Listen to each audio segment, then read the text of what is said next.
Welcome to my channel, The Binge Eating Therapist. I'm Sarah, former binge eater turned psychotherapist, and my mission is to use this space to bring content to you to understand your struggle with food and break free from binge eating. And today's video is a questions and answer, so I am answering some of your questions.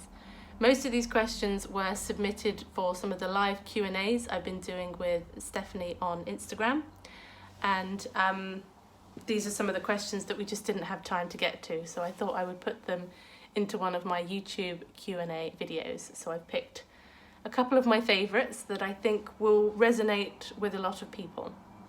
So the first question is, how would you advise starting recovery? Which therapies would you recommend? So I'm kind of assuming this person is talking about psychotherapy when they say which therapies, because therapy is quite a broad word. They could be talking about aromatherapy or bibliotherapy. I love that one. That's just self-help. So it's using books for therapy. And that actually is a great place to start. There is so much you can get from some amazing books out there. I've done a video about the 6 best books for binge eating. I will link to it above. So you could start there. But if you are looking for a therapist or you're looking to get some help and you don't know which therapy is right for you, it can be a minefield out there. There are a lot. I mean, off the top of my head, you've got integrative, existential, transactional analysis, person-centered, gestalt, psychodynamic, CBT, DBT, ACT. Like, with so much out there, how can you possibly know which one is going to be right for you? But generally, I've found from therapists that I know that even though a therapist may be trained in one modality, most of them tend to actually be quite integrative in their approach. My core training is transactional analysis, and actually I use a lot from ACT and I use a lot from existential philosophy. So I wouldn't get too bogged down with that. My advice to anybody looking for a therapist or counsellor is I just say, find someone that you like the look of in terms of what they've written about themselves or on their website, something resonates, and then ask to speak to them on the phone beforehand. Most therapists will do this. And then simply ask them to tell you a bit about how they work. You will get a real sense of a therapist when they're talking about what they do. Now, most therapists don't really like being asked this question that much because sometimes it's quite difficult to give a succinct answer. But I think it's really helpful, and you can check in with yourself, like, is what they're saying and even the way they're saying it resonating with you? So if you don't know where to start, because the question was how would you advise starting recovery, my advice would be follow all the accounts, listen to the podcasts, watch the videos, learn, educate yourself, listen to other people's stories. There's so much we can gain out of that. I think my therapy really helped me, but I never worked with a therapist who understood food stuff. My first therapist actually suggested I did the 5-2 diet, and it was bulimia at that time. And, I'm not even mad about it now, God bless her, but it's not helpful. So I think a certain amount of self-education is essential because there are not enough therapists out there that really understand how to work with something like binge eating. And there's so many resources out there, free resources as well. And engage with other people too. So like if there's a post that resonates and someone's comment resonates with you, engage with that. There's something about validating each other's experiences that I think is really helpful at working on the shame, and we need to reduce the shame before we can recover anyway. Next question. How to get over the guilt. I'm always so ashamed every time I binge. I hear you. I've done a video about that as well. I'll link to it above, but I'll talk a little bit about it here. So guilt comes from when we believe we've done something wrong. So there's something around your belief system here, and also something around you're so used to associating a certain state with feeling guilty.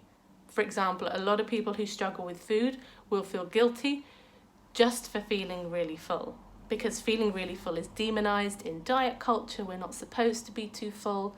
And guilt often comes as well from these expectations we have of ourselves.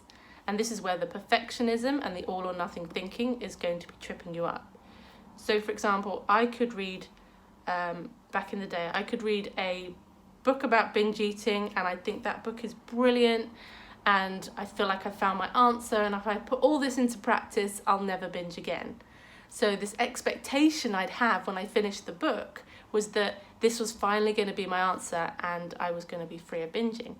And of course the reality was maybe it would help a bit and I might try a few things, but at some point I would binge again. And the reason I would feel even worse than usual because I'd set this expectation for myself that I should be able to just stop doing this. The amount of people who struggle with this stuff and they think the reason why they haven't recovered is because they're not trying hard enough. If you have that belief, you are going to feel guilty every time you feel like you've messed up. And the problem with feeling guilty as well is that when we feel guilty and we think we've done something wrong and we regret it, there feels like there needs to be this balancing of the scales and we need to do something to make up for it.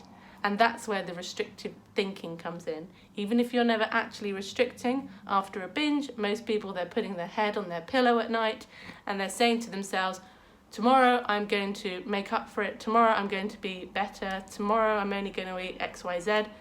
So you are falling asleep with restrictive thinking in your brain.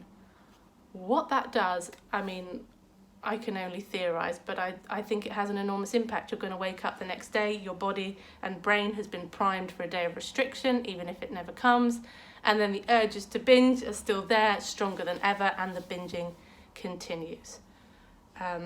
So hopefully that helps a little bit, and you can have a look at the video to see a bit more about that one. Why does one manage, I love it when someone uses the word one. Why does one manage to stop binging for some months and then it happens again? Oh my God, I hear you on this one. I can still remember how that felt.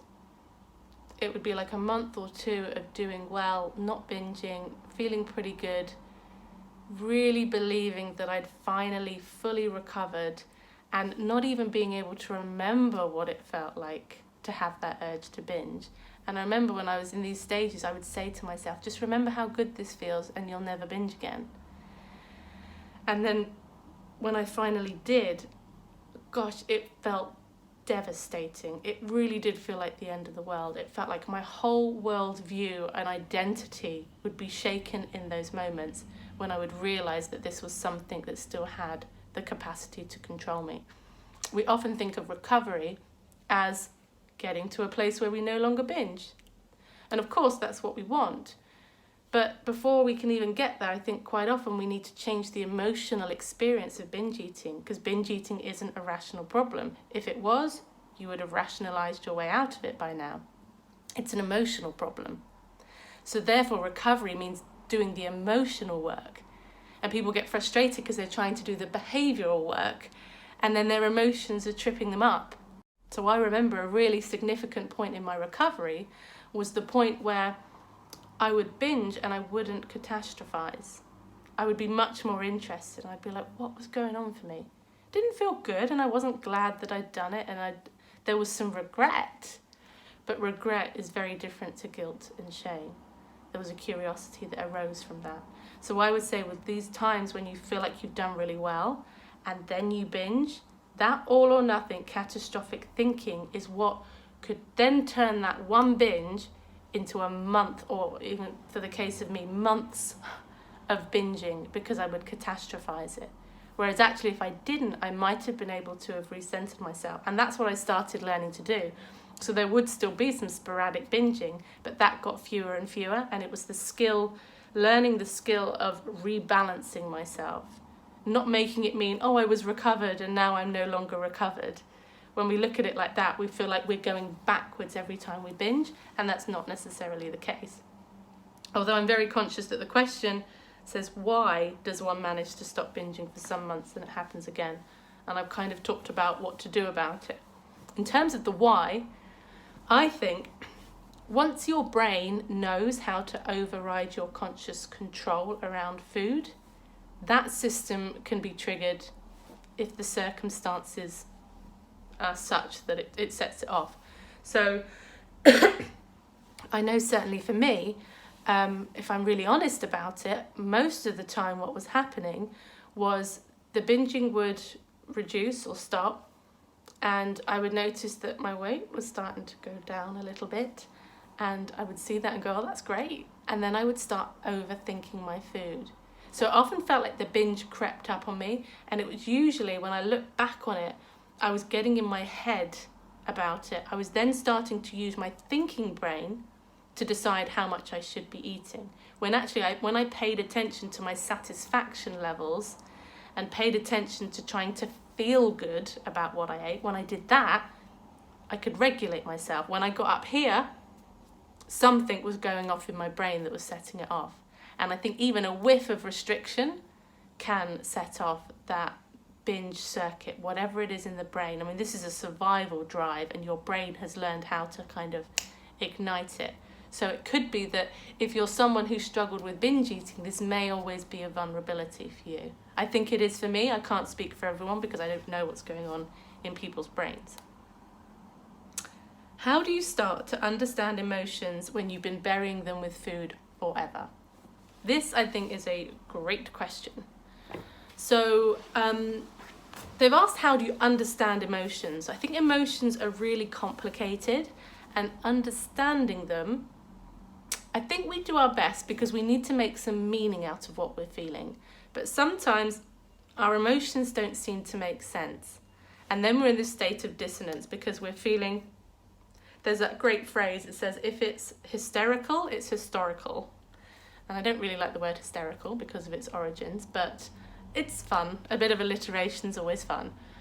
So sometimes we're having a really big feeling. Let's say a friend doesn't respond to your text message and you go into a spiral about it. That's going to be based on some of the stories you have about yourself and previous experiences that situation is so triggering for you. When you've been burying your emotions with food a lot, what you might find is you're thinking, I never know what I'm feeling. And actually what happens is, because a certain feeling coming up is associated with quickly eating, you might just keep experiencing strong urges to eat that don't seem to be related to feelings. So in order to start to connect and understand, I think first of all starts by an intention to just start getting curious and exploring your feelings without too much panic. Because if you've been pushing them down a lot, when you start to feel them, it might feel quite overwhelming. And one of the things that I do to check in with what I'm feeling is I just sit myself down and I say to myself, close my eyes, and I just check in with my body and I try and connect with whatever it is. I'm normally feeling some kind of agitation when I do this because something's needed to get my attention to make me sit down and try and figure it out. So I'll connect to the agitation, whatever it is, and I'll say to myself, I recognise I am feeling, and then I just wait for my answer. I connect to the feeling like mind, body's working together, and what usually happens is a word will bubble up. So it might be disappointed, it might be disconnected, it might be fearful.